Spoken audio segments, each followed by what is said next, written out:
Welcome to Arts Talk. I'm Bill Roberts, and as you can see, I'm kind of missing the co-host. Jennifer Boudreau is not beside me here right now. And if you remember, you may have seen our teaser that we threw out there prior to coming back with Arts Talk. And Jen took forever to get ready because she was trying on, I think, every costume here at Bedouin Beats where we shoot Arts Talk now. Well, now Jen is in another room, apparently getting a massage while I'm up here doing the show. So, Jen, I don't know if you can hear me or not, but we are doing a show, and it is Arts Talk, and it's the second show here online. So we're excited to be back. I'm glad our viewers are here. Like I said, Jen is relaxing and enjoying herself right now. Jen, I don't know, can you hear me? Are you coming to do this, or what's happening? Yeah, I'm coming. Just keep doing what you're doing. Thanks. I just need a minute to. I'm just changing. I'm in the bathroom. I don't know. That's not what I heard, Jen. The crew was telling me you were off getting a massage somewhere. No, I'm totally I'm just changing. All right. Well, anyway, we are back. Arts Talk back online. As we mentioned, we've got two great guests on this show. Andy Northrup, a local artist, actor, musician, and we also have Kate Hamblin from Bottomline Productions. We've partnered up. Arts Talk has partnered up with Bottomline Productions, and they will be giving us the events that we'll talk about on the show. So that's an excellent partnership, and we'll get to go out and cover some of the events that Bottomline is putting on here in and around the area of Edmonton and some of the rural areas as well, out in Sherwood Park, and I believe they cover St. Albert as well. So anyway, I'm up here by myself for this opening of Arts Talk. Jen, I'll ask you one more time. Are you still getting this changed or massage, or are you ready for the show? No, I'm at a local coffee shop, just getting us some coffee. Do you want a coffee? No, I'm good, Jen. I'm having a hard time believe that. Anyway, we have a show to do, so I'll get on with the show, Jen. We'll be right back after this.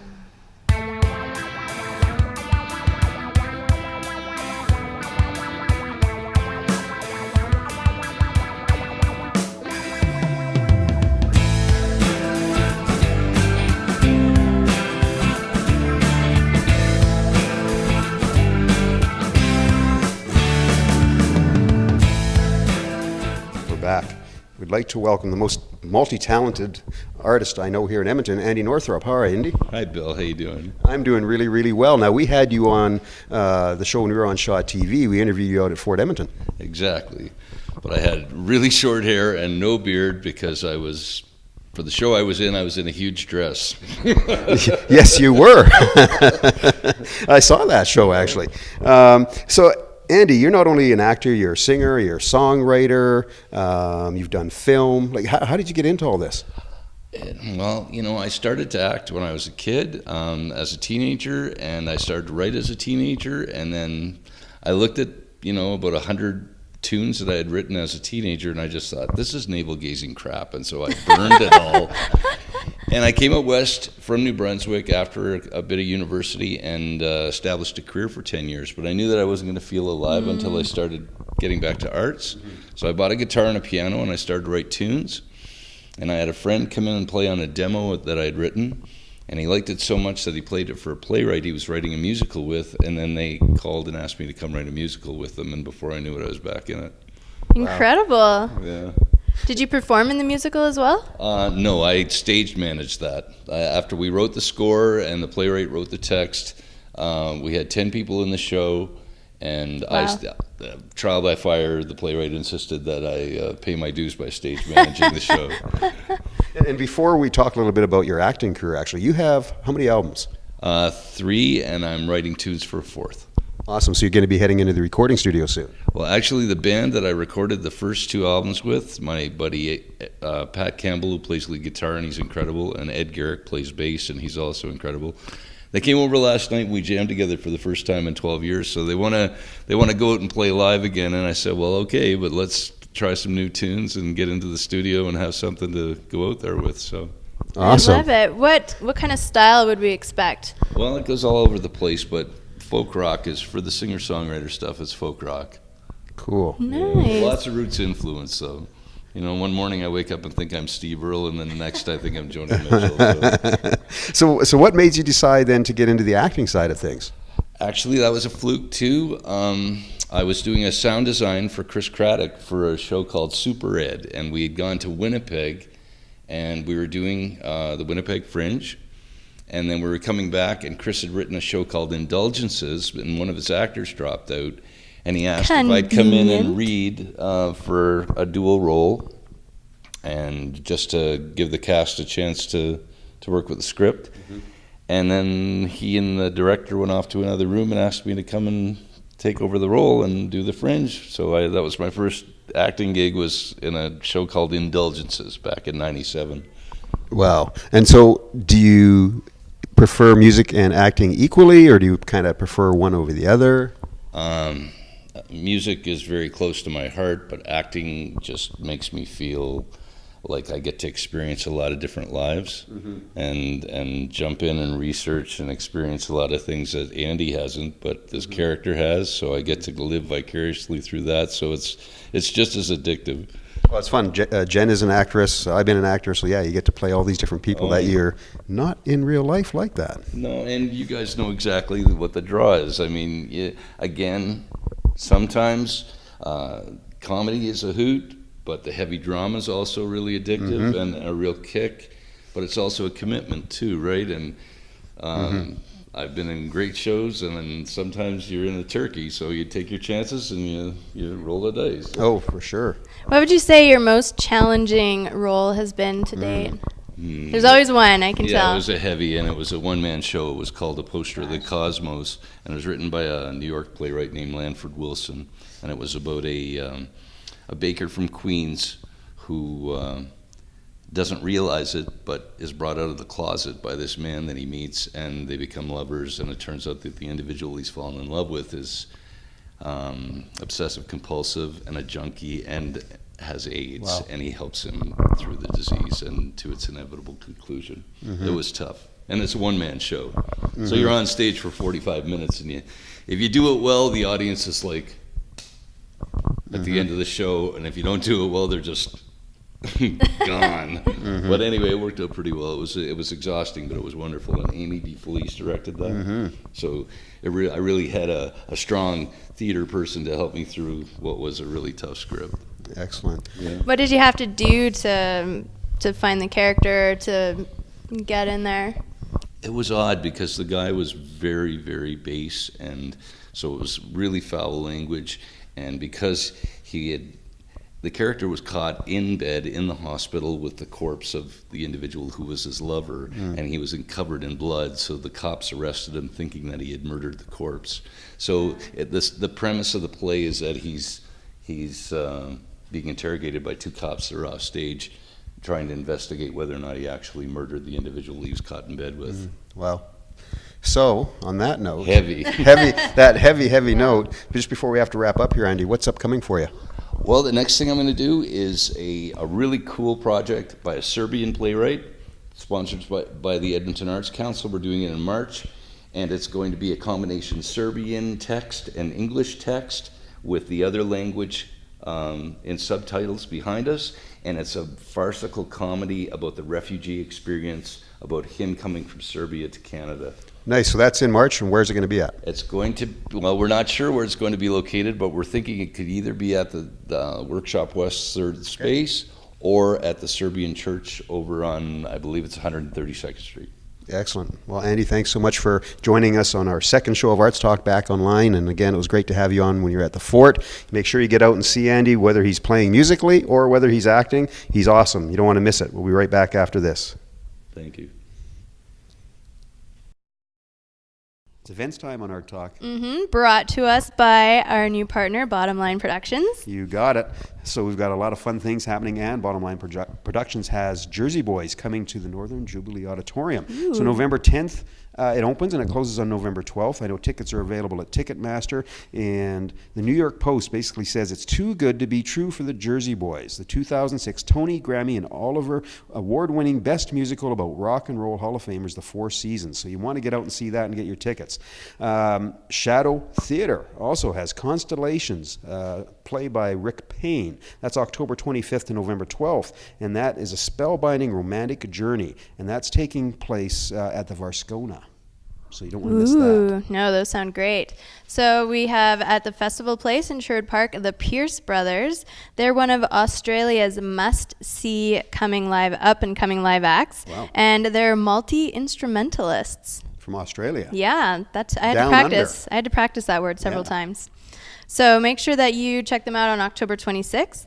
And then on October 30th, the Edmonton Film Society presents The Marquis Going Dark at the Royal Alberta Museum. And it's the shop around the corner. James Stewart, Margaret Sullivan, the feuding employees at a Budapest store, unbeknownst to each other, are actually carrying on an amorous pen pal correspondence. Wow. Scandalous. Again, lots going on in this town. We'll be right back after this.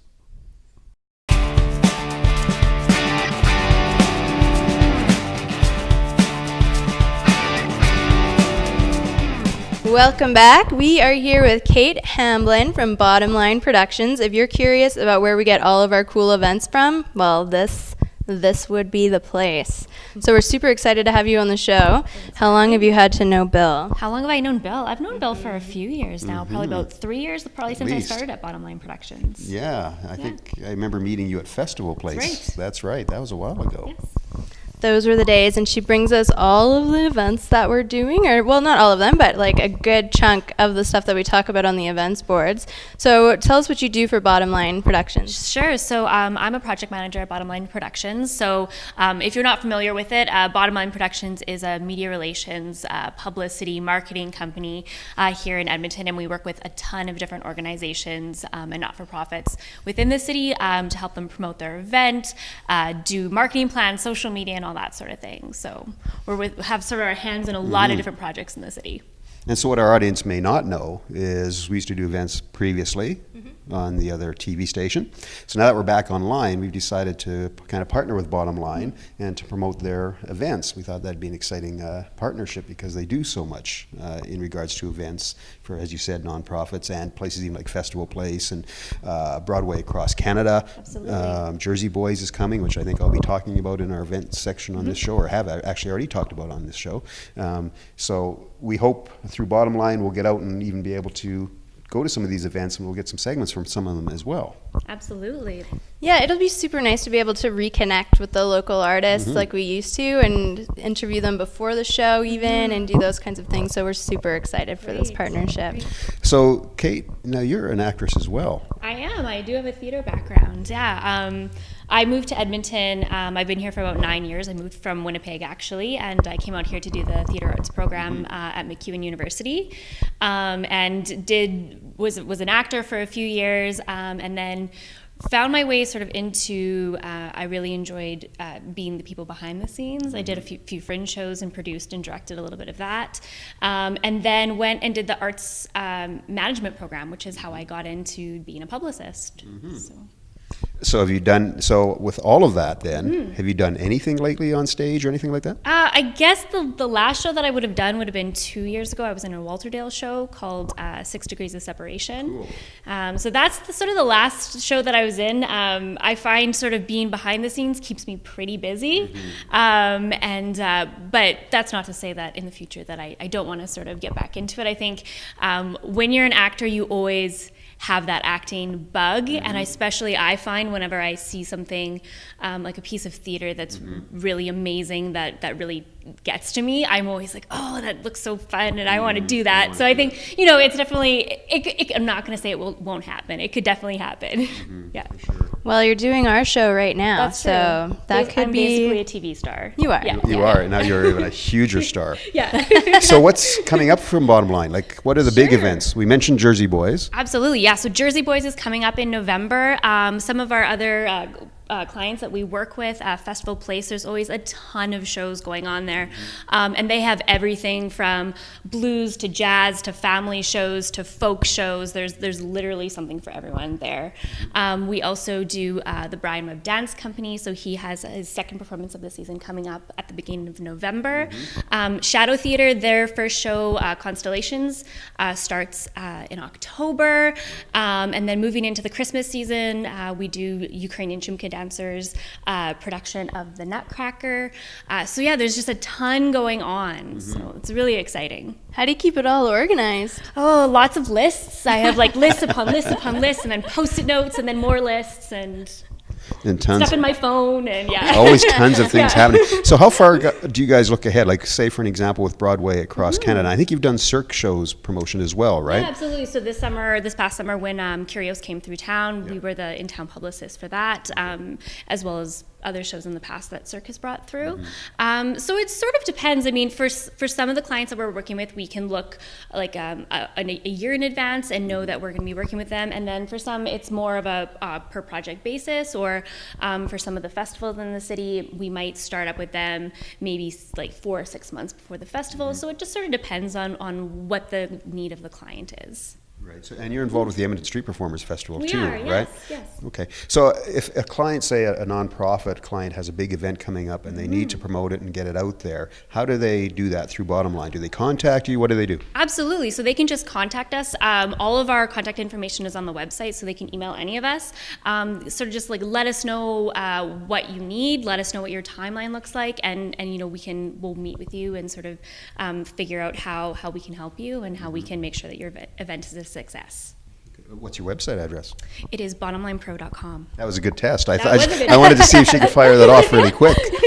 That was awesome. Well, Kate, I want to thank you so much for being on the show. And again, as mentioned, the events that we do on the show are going to be brought to you by Bottomline Productions, as we've already mentioned earlier when we did the events earlier. So we're excited to have the partnership, and we hope to be out covering some of the upcoming events with Bottomline as well. Great. Thank you so much. Thanks so much, Kate. Thank you. We'll be right back. We're back. It's the end of show 2 already. It goes by so quickly. And then, of course, it goes by even quicker for certain people on this set by the name of Jennifer, who got a massage from our masseuse, Cynthia. I was at the coffee shop. What? I saw a video Totally getting proof, you coffee. Jennifer. Cynthia Ganga, thanks so much for being here and providing a massage for Jennifer. You're more than Extra big thank you. You're welcome. It was fabulous. Bill doesn't get one. So, is this something you would normally do, Cynthia? Do you go around town and provide massages? You work out of home? I work out of my home. Yeah.